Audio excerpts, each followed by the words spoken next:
Astagfirullahaladzim. Astagfirullahaladzim. Astagfirullahaladzim. Astagfirullahaladzim. Alladzi la ilaha illa huwal hayyul qayyum wa atubu ilaih.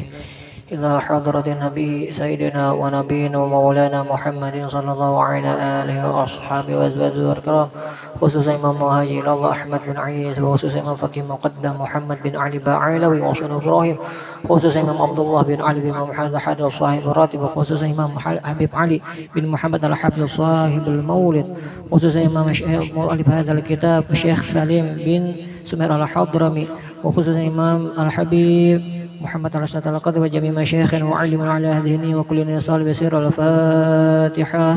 أعوذ بالله من الشيطان الرجيم. بسم الله الرحمن الرحيم. الحمد لله رب العالمين الرحمن الرحيم مالك يوم الدين إياك نعبد وإياك نستعين اهدنا الصراط المستقيم صراط الذين أنعمت عليهم غير المغضوب عليهم ولا الضالين آمين. السلام عليكم ورحمة الله وبركاته.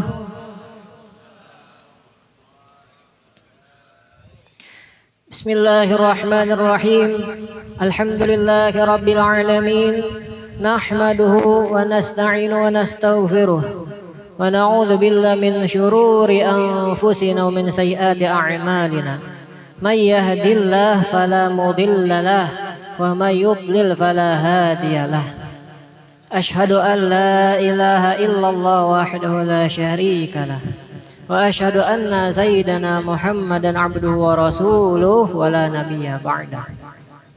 اللهم صل وسلم وبارك على سيدنا محمد مفتاح باب رحمة الله عدد ما في علم الله صلاة وسلاما دائمين بدوام ملك الله وعلى آله وصحبه ومن والاه.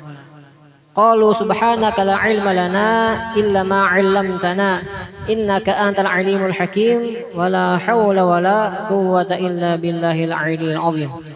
ربي اشرح لي صدري ويسر لي أمري واحلل عقدة من لساني يفقه قولي وسدد لساني واهدي قلبي بحق سيدنا محمد صلى الله عليه وصحبه وسلم. أما بعد.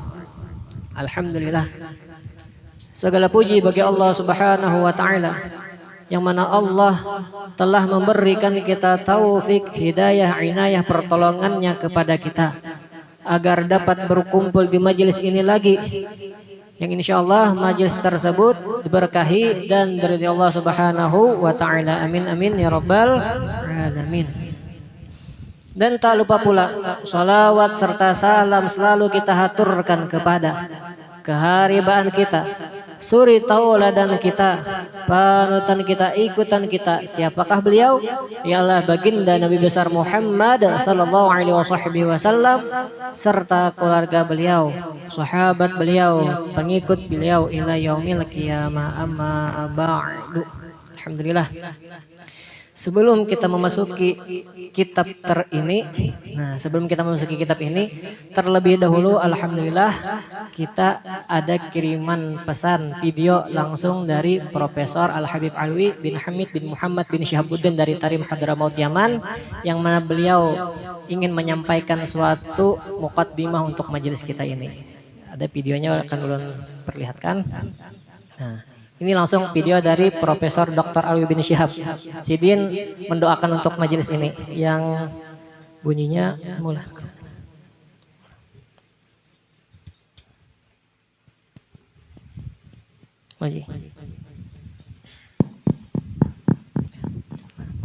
Kata beliau,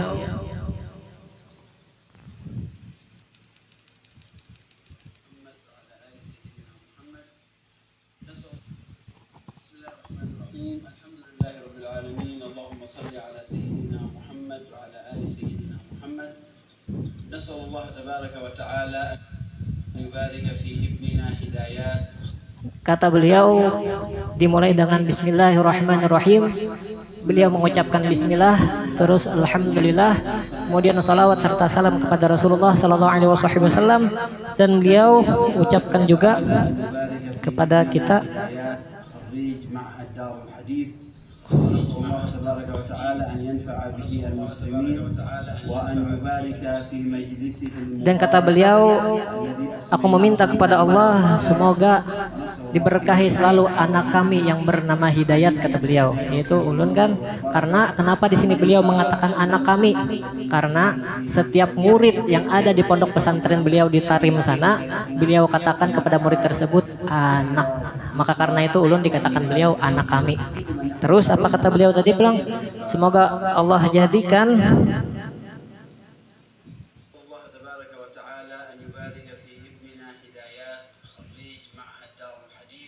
alumni pondok pesantren Darul Hadis Tarim, kata beliau.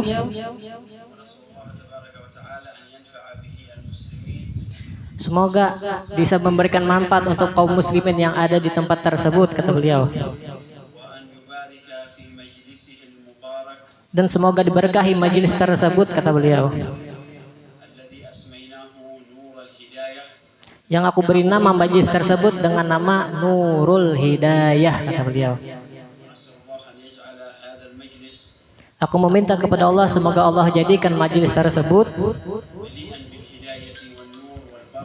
dipenuhi dengan hidayah, cahaya dan barokah, kata beliau. Dan semoga orang yang hadir di majelis tersebut bisa mengambil manfaat dari majelis tersebut. Dan orang yang menyaksikan majelis tersebut, bahkan orang yang mengikuti majelis tersebut, Allah berkahi semuanya.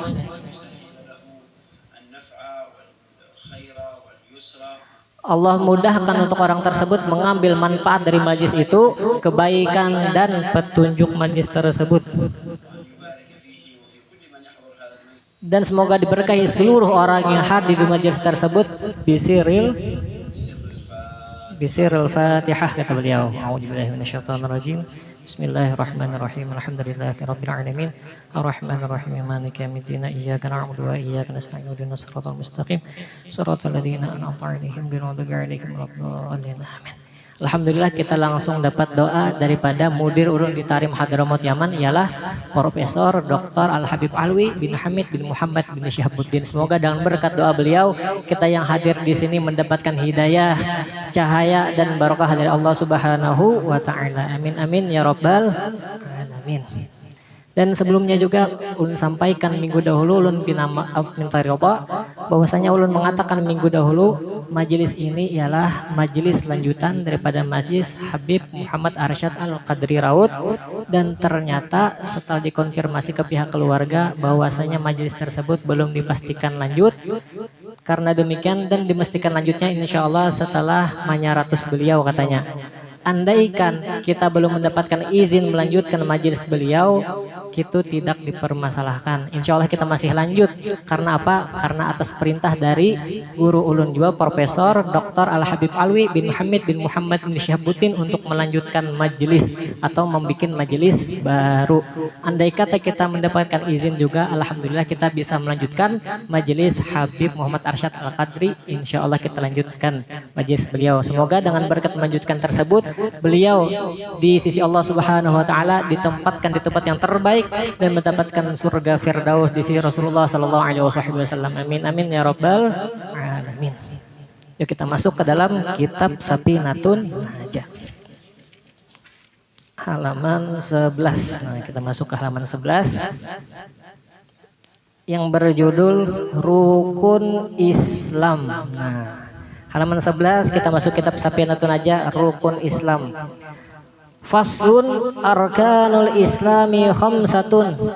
Syahadatu an la ilaha illallah wa anna muhammadur rasulullah wa iqamis salah wa itaiz zakah wa shaumu ramadan wa hajjul bait man istata'a ilaihi sabila.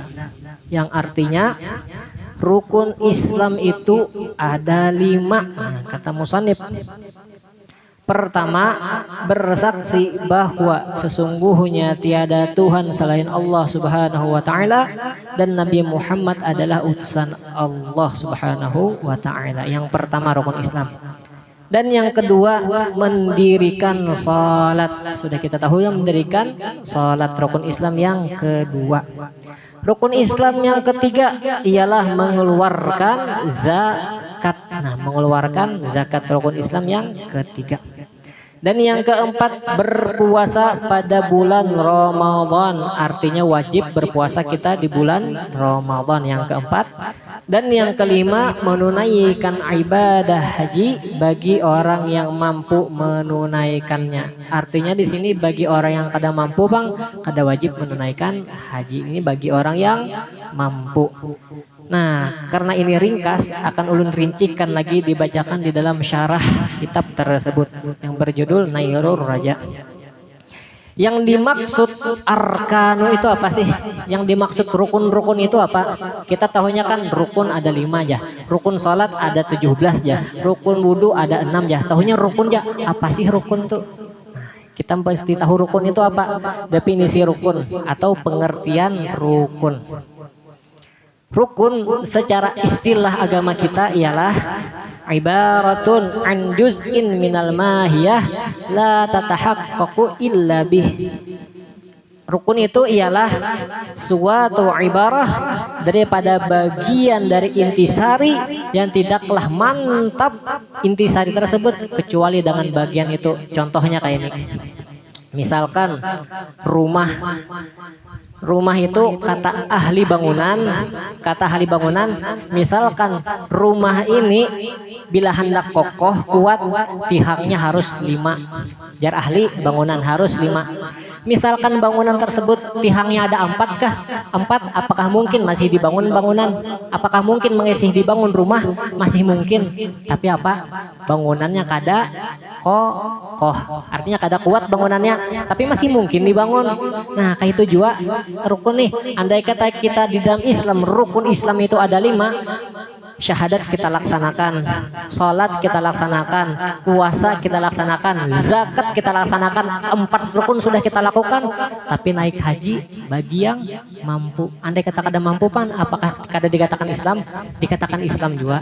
Tapi Islamnya apa? Belum sempurna. Jangan salah paham lah, andai kata rukun ya kada tagawi di antara rukun yang 5 kada Islam, kada. Masih Islam tapi Islamnya belum sempurna kecuali melaksanakan haji. Nah, itu tadi paham lah. Intinya rukun Islam ada 5. Andai kata kelima rukun ini komplit, semua di dalam diri kita sudah kita laksanakan, maka Islam kita ini ialah Islam yang sempurna. Andai kita masih kurang 1, misalkan haji tadi, karena haji ini kan ngalih inilah. Wah ini aja antri ulun satahu ulun, kakak ulun di Banjar antri mendaftar tahun 2020 berangkat tahun 2052. Berapa tahun tuh? Tahun 2052 tuh di Kalsel, kartahu di Kalteng Mang lah. Itu di Kalsel tahun 2052 hanya berangkat haji. Mudahan kita yang belum berangkat nih kawa haji juga, haji plus kawan kawa juga. Amin. Berkan. Amin amin ya rabbal alamin. Nah, itu di antara maksud daripada arkanu tadi, rukun-rukun. Masuk ke dalam kalimat Islam pulang. Arkanu Islam, rukun-rukun Islam. Apa yang dimaksud dengan Islam itu? Islam menurut agama kita ialah al-inqiyadu lil ahkami syar'iyyati. Apa? Tunduk bagi hukum-hukum syariat Islam. Hukum-hukum syariat Islam apa? Ialah melaksanakan sholat, berbuat kebaikan, menunaikan puasa, zakat, menolong orang lain.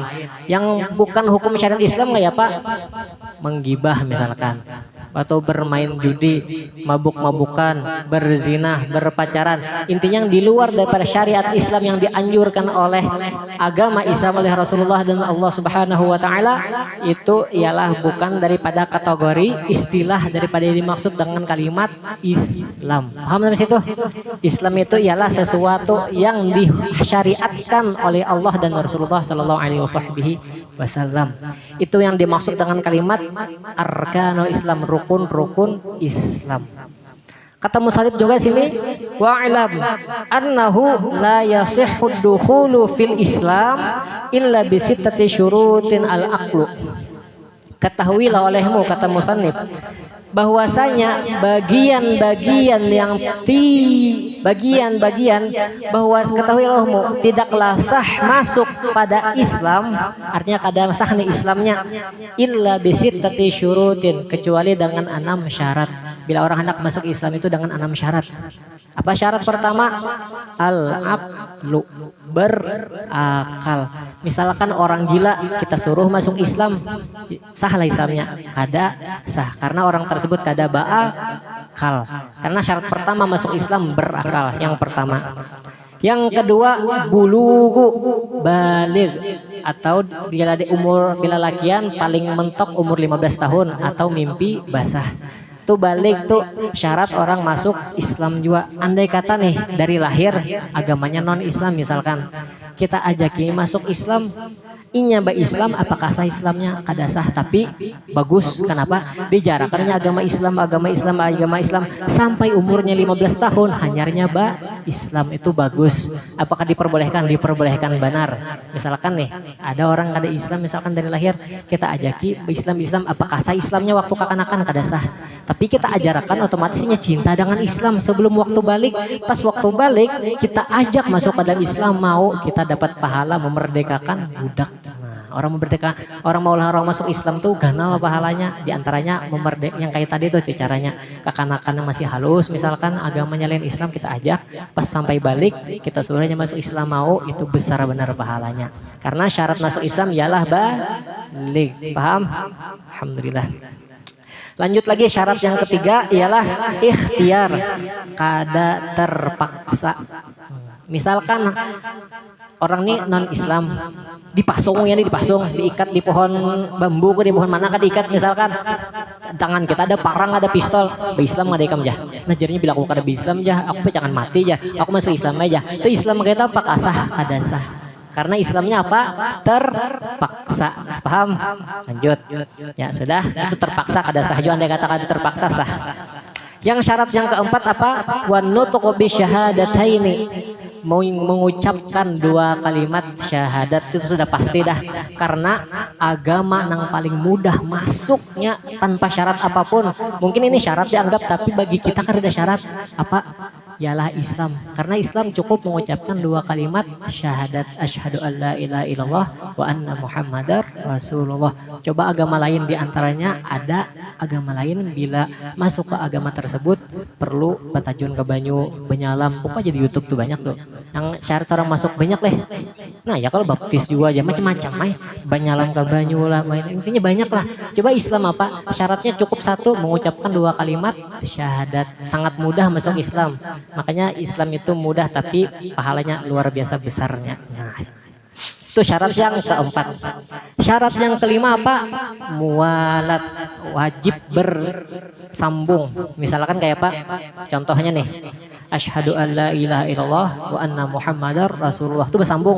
Jangan kayak ini, misalkan hendak berislam nih, asyhadu alla ilaha illallah, stop, bulan kaina hanyar wa asyhadu anna muhammadar rasulullah, sabulan hanyar wa asyhadu anna muhammadar rasulullah, apakah sah masuk Islamnya? Kada sah. Karena kada muwalat, kada berterusan, kada bersambung bahasa kitanya. Itu syarat yang kelima. Dan syarat yang keenam apa? Wa tartib bainahuma, dan susunannya tartib, jangan tabalik. Yang syahadat bujur kayak apa? Asyhadu alla ilaha illallah wa anna muhammadar rasulullah, ini tabalik wa anna muhammadar rasulullah asyhadu alla ilaha illallah, tabalik andakannya, itu kada sah juga. Yang sah itu harus bujur andakannya. Syahadat tauhid dahulu baru syahadat rasul. Namanya asyhadu alla ilaha illallah itu dinamakan syahadat tauhid, wa asyhadu anna muhammadar rasulullah itu dikatakan syahadat rasul. Paham?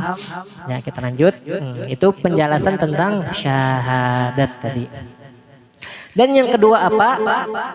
Iqamis shalah, mendirikan salat. Yang dimaksud mendirikan di sini apa sih? Nah, kata pensyarahnya mengatakan iqamu hiya wal iqamah ya al mulazamatu wal istimrar, bahwasanya terus menerus. Contohnya biar lekas paham, sembahyang zuhur, sembahyang asar, asar, maghrib, isya, subuh, karena zuhur, asar, maghrib, isya, subuh itu terus sampai meninggal dunia, itu dinamakan iqami, terus menerus melaksanakan sholat. Nah itu yang dikatakan lain, misalkan kada terus menerus Juhur, asar kada sembahyang, maghrib, isya hadir di masjid kena misalkan subuh kada hadir, juhur kada hadir, maghrib kada hadir, juhur, asar kada hadir, maghrib hanya hadir. Itu berpotong-potong, itu bukan iqamah yang dimaksud di sini. Yang dimaksud di kitab kita ini ialah terus menerus setelah sholat juhur, sholat asar, sholat maghrib, isya, subuh terus menerus sampai meninggal dunia. Itu yang dimaksud dengan kalimat iqami. Nah, iqami. Terus apa lanjutannya? Wa iqamis shalah. Nah, yang dimaksud salat di sini ialah ad-du'a. Secara bahasa salat itu ialah doa. Misalkan contoh di masjid ada orang berdoa. Mbah berdoanya, ampihai berdoa. Mbah itu ditakoni kawan, ikam sembahyang lah, ikam salat lah. Iya kok salat ya? Bujur kah kadakah? Iya nih berdoa, batu ampihnya berdoa, nya sambahyang nggak ada, tapi nya berdoa aja, bah berdoa, ampihnya berdoa, itu ada kawan batakon, ikam sholat lah, iya kok sholat ya, itu bujur, sholat secara bahasa tapi bukan sholat yang asli lain, tapi sholat secara bahasa kitanya mahala biu supaya kada supan nih, ke masjid kada sambahyang supaya kada supan mahala biunya, aku jah ini jar, ikam sambahyang aja, tapi secara bahasa, sholat secara bahasa apa tadi? Ialah doa. Paham? Lanjut. Nah, terus sholat secara syariat atau secara istilah agama kita apa? Ialah aqwalun wa af'alun muftatahatun bitakbir muhtatamatun bitaslim goliban. Ada kalimat goliban. Ialah perkataan dan perbuatan yang dimulai dengan takbiratul ihram. Kita mulai sembahyang apa? Allahu Akbar. Ya kalau dan yang muhtatamatun bitaslim dan ditutup salat tersebut dengan ucapan salam. Assalamualaikum warahmatullahi. Nah, ditutup goliban kebiasaan. Itu pengertian daripada sholat yang sebenarnya dimulai dengan takbiratul ihram dan ditutup dengan mengucapkan salam. Tapi kebiasaan. Tapi ada orang yang mulai sembahyangnya kada bertakbir, akhirnya kada bersalam. Kira-kira siapa nah? Awalnya kada bertakbir orang tuh sembahyang, akhirnya pun kada bersalam. Orang yang bisu. Orang bisu bisa lah bapak ngucapin takbir lah, ada kawaleh. Ya kalau misalkan orang nih bisu nih, nyata mau mulai takbir ya pak, semampunya kayak apa kah? Langsung ya kayak ngaran bisu, ditutup dengan salam kah kada. Nah itu kebiasaan, makanya kata syarah kitab ini mengatakan goliban kebiasaan. Artinya ada yang melelain nih. Contohnya kayak orang bisu tadi, kada kawal mengucapkan salam dan mengucapkan takbiratul ihram dan diakhiri dengan salam. Kesimpulan rukun yang kedua ialah annatsani min arkanil Islam al-mulazamatu wa istimraru ala ada'is shalah bi jami'i arkaniha wa syurutiha.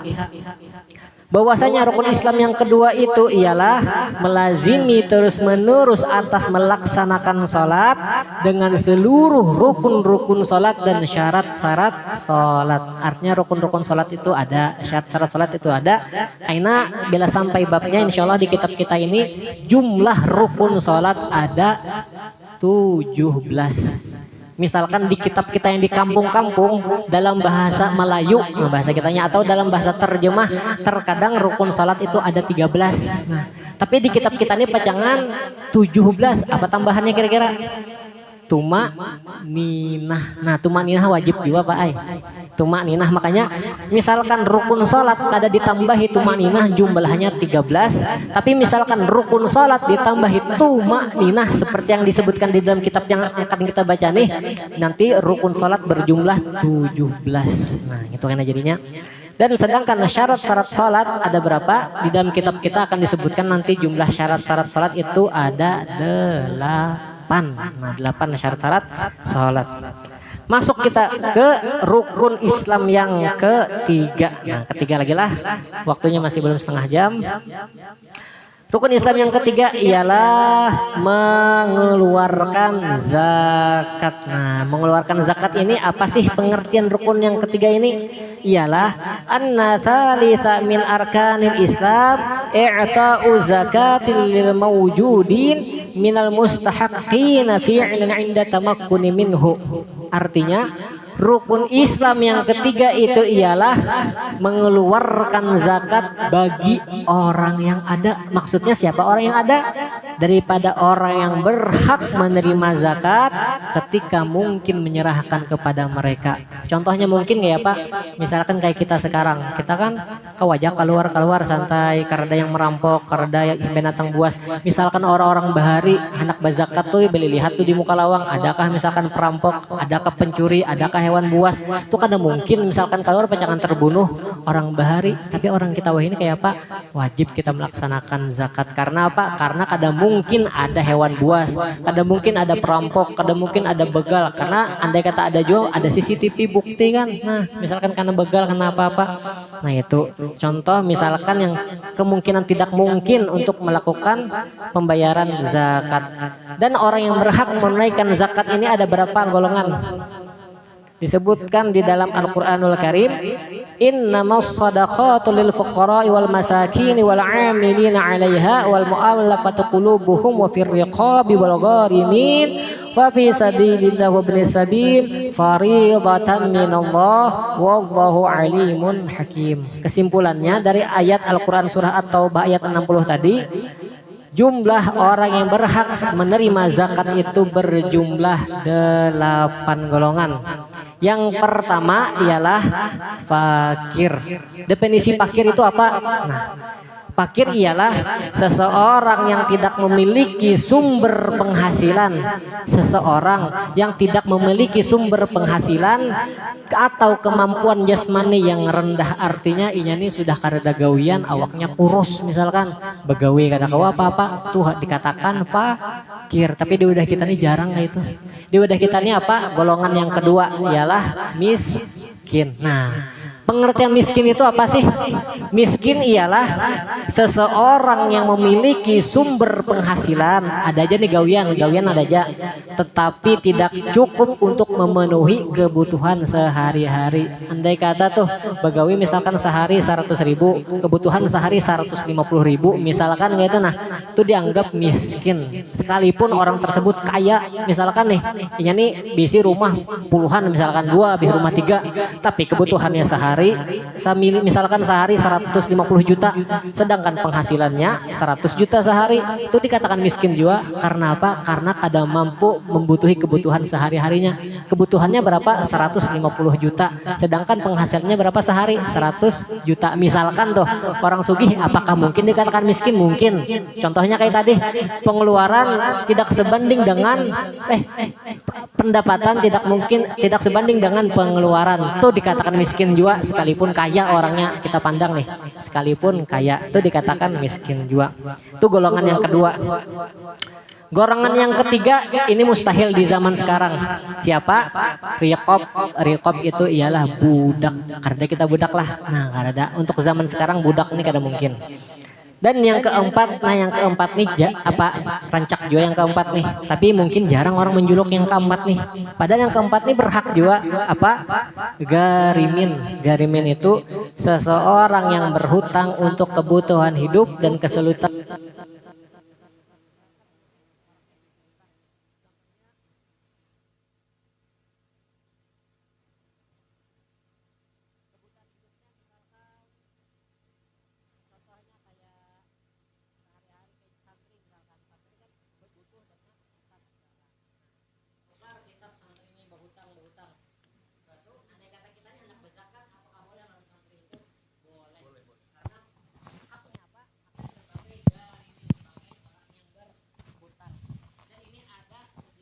Tips dan cara agar memaksimalkan garimin. Jar guru ulun. Siapa guru ulun? Ialah Ustadz Ahmad Jazuli di Barabai. Waktu ulun di Balangan, waktu belajar di sana, jar sidin ada tips dan cara supaya kita nih kawa menyerahkan zakat harta kita lawan anak. Maka kan anak itu kada wajib lah dijulungi zakat lah. Kada boleh lah. Kada boleh kalau karena kita sebagai orang yang wajib kita nafkahi, kada boleh dijulungi zakat. Tapi ada caranya jar sidin supaya anak nih kawa dijulungi zakat. Caranya kayak apa? Misalkan nih, lain cara pang, tapi andai kata kita nih kada tahu, anak kita nih di pondok pesantren, sekalinya inya nih bahutang nukar kitab di toko kitab tuh bahutang, kitab di pondok nih kada memurahan, Tuh kitab itu aja sajilid tuh mau 2 jilid 3 jilid tuh 2 juta 1 juta. Hutangnya kuitannya kada tahu. Pas kuitannya anak bazakat, apakah boleh menzakati anak tersebut anak sidin sorangan? Boleh. Dengan atas nama apa? Bukan atas nama anak, tetapi atas nama orang yang berhutang. Nah, sampai di situ bisa dipaham.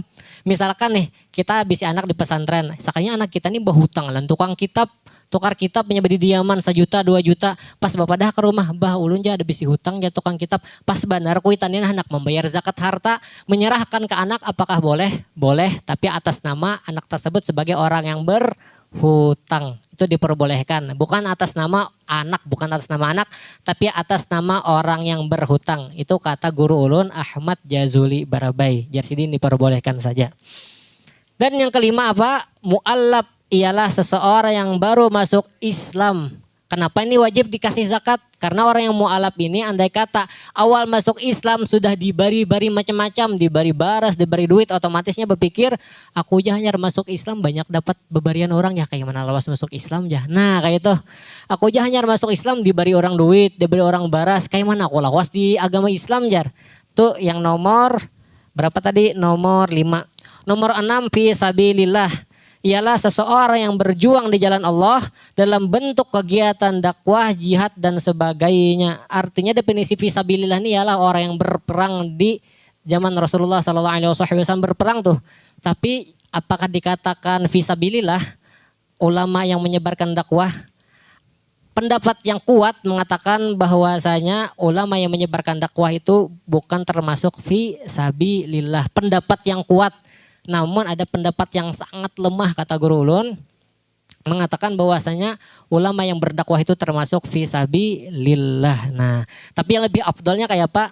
Sudah ulama berdakwah pulang, yang kedua pulang sidin miskin. Nah, andai kata nih dibuntok nih ada tuan guru kada tapi berduit, sidin menyebarkan dakwah, sidin kada berduit, yang paling afdol diserahkan ke sidin.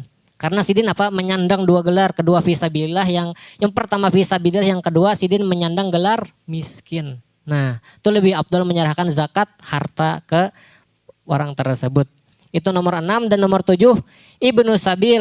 Seseorang yang kehabisan biaya di perjalanan dalam dakwah ketaatan kepada Allah Subhanahu wa taala, yang ke-7. Dan yang terakhir nomor 8, amil. Seseorang yang mengumpulkan dan mendistribusikan harta zakatnya. Artinya yang atas perintah daripada pemerintah tuh nah. Ada kan amil zakat biasa di bulan Ramadan.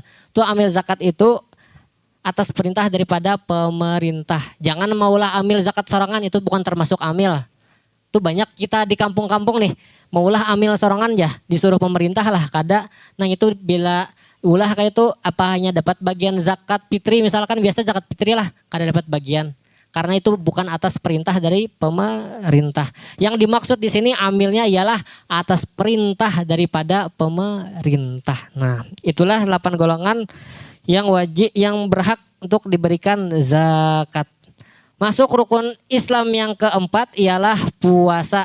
Nah, puasa secara bahasa ialah imsaku, menahan. Artinya, misalkan nih contohnya secara bahasa, hari ini bulan Ramadan ada seikung kada berpuasa. Kisahnya puasa sini unik juga. Ada di zaman dahulu nih kan puasa secara bahasa artinya menahan. Contohnya misalkan hari ini ulun nih kada makan, tapi pas waktu kada makan, apakah dikatakan puasa? Bisa dikatakan puasa. Karena apa? Ulun imsak, menahan. Artinya untuk sekarang kada makan, tapi mungkin 10 menit ke depan ulun makan. Apakah dikatakan puasa? Mungkin, tapi secara bahasa. Paham? Secara bahasa mungkin dikatakan puasa, karena secara bahasa puasa itu ialah menahan. Menahan artinya menahan apakah? Menahan kada berjalan, kah? Menahan kada minum, kah? Menahan kada makan, kah? Berdiam, dikatakan puasa secara bahasa. Ini ada kisah dahulu unik. Dahulu pernah dikisahkan, ini Mahalabiyu juga kisahnya nih Bahari, di zaman Nabi Ibrahim alaihissalam.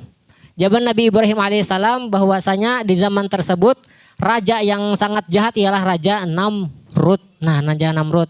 Kemudian Nabi Ibrahim ini masuk ke tempat berhala yang sangat banyak, dihancurkan Nabi Ibrahim satu persatu berhala, kecuali tersisa satu berhala yang besar. Ternyata berhala yang besar ini diletakkan Nabi Ibrahim kapak di tangan berhala tersebut. Setelah Raja Namrud datang, Raja Namrud pun bertanya, Siapa yang menghancurkan berhala ini, kata Raja Namrud. Terus apa kata Ibrahim? Tuh yang menghancurkan ya.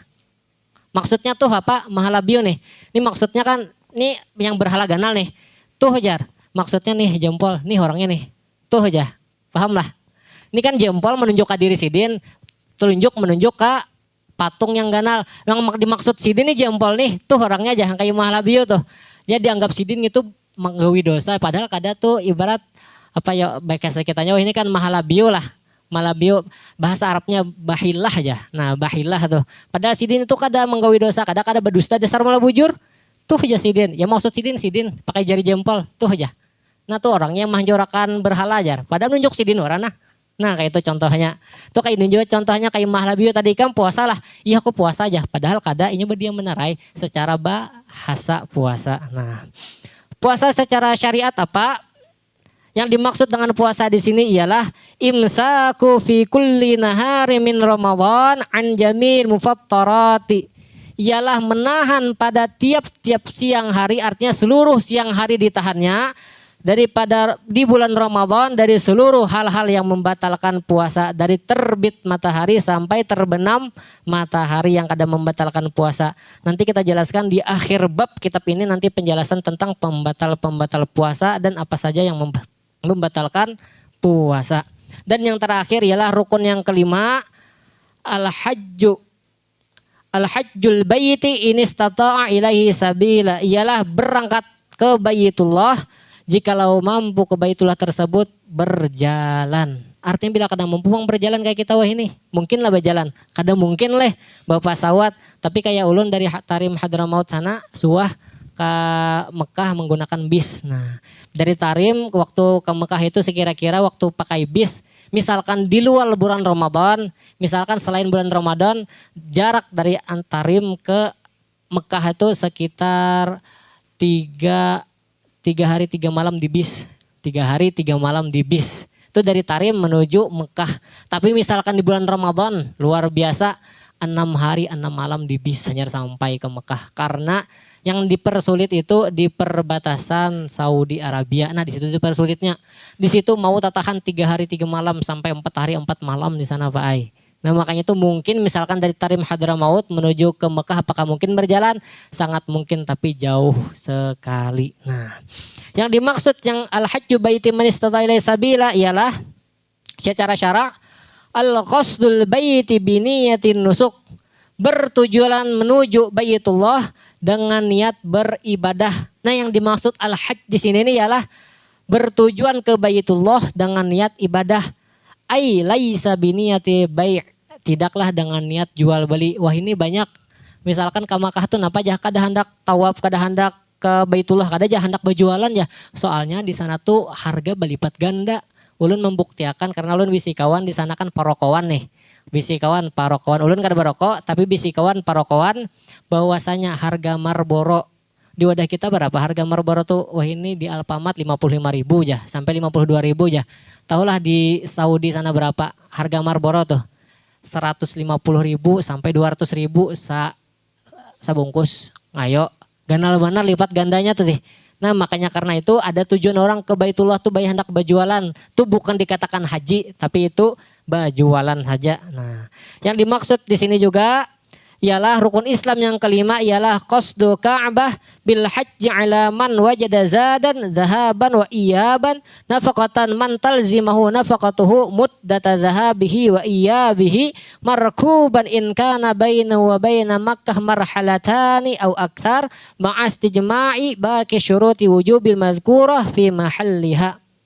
Ialah rukun Islam yang kelima itu ialah menuju Ka'bah dengan tujuan beribadah haji atas orang yang menemukan bekal ketika pergi dan pulangnya, artinya diisi biaya nih. Waktu tulak haji itu ada biayanya, ada ongkosnya dan juga nafkah orang yang wajib dia nafkahi semasa dia berangkat haji. Artinya apakah kita cukup dengan kita duit kita berangkat haji? Kada, kita harus menyediakan juga makanan, minuman, duit, gasan orang yang kita tinggali, anak bini. Nah jangan misalkan kita berangkat haji anak bini karena makan minum tuh hajinya kada sah. Karena apa? Karena hajinya berdosa. Ada kewajiban seorang menafkahi anak bini gitu. Ditinggalkan karena duit, karena makanan, karena apa-apa. Itu hajinya kada sah. Karena yang lebih wajib dapat haji apa? Ialah menunaikan hak bini dan anak. Apa nafkah anak dan nafkah bini tersebut. Ini harus ada ongkosnya juga untuk anak dan bini misalkan. Dan ada juga kendaraan jika adalah baik antara orang tersebut dan antara Mekah marhalatan. Marhalatan itu sekitar 89 sampai 90 kilometer. Nah jarak antara dia dan Mekah. Kita dari sini dari Indonesia ke Mekah sana jauh benar lah. Kira-kira berapa ratus tuh. Jauh benar lah intinya lah. Nah ini kemungkinan orang Bahari kan letaknya Sidini Sidini Hadramaut. Dari Hadramaut ke Mekah tuh jauh juga. Nah kira-kira gitulah orang Bahari mengatakan. Dan juga disebutkan seluruh syarat yang wajib disebutkan pada tempat haji tersebut.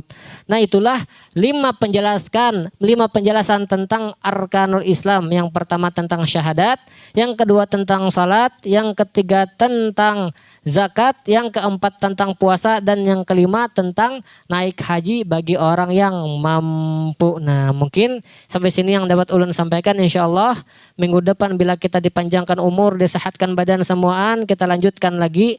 Halaman 11 juga masih tentang rukun iman. Faslun ayhada faslun arkanul iman sittatun. Rukun iman ada 6 secara terperinci insyaallah.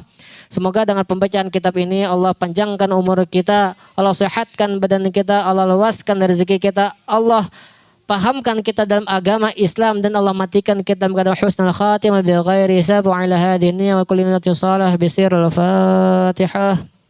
Minasyaitonir rajim. Bismillahirrahmanirrahim. Alhamdulillahirabbil alamin. Arrahmanirrahim. Maliki yaumiddin. Iyyaka na'budu wa iyyaka nasta'in. Ihdinas siratal mustaqim. Siratal ladzina an'amta 'alaihim ghairil maghdubi 'alaihim waladdallin.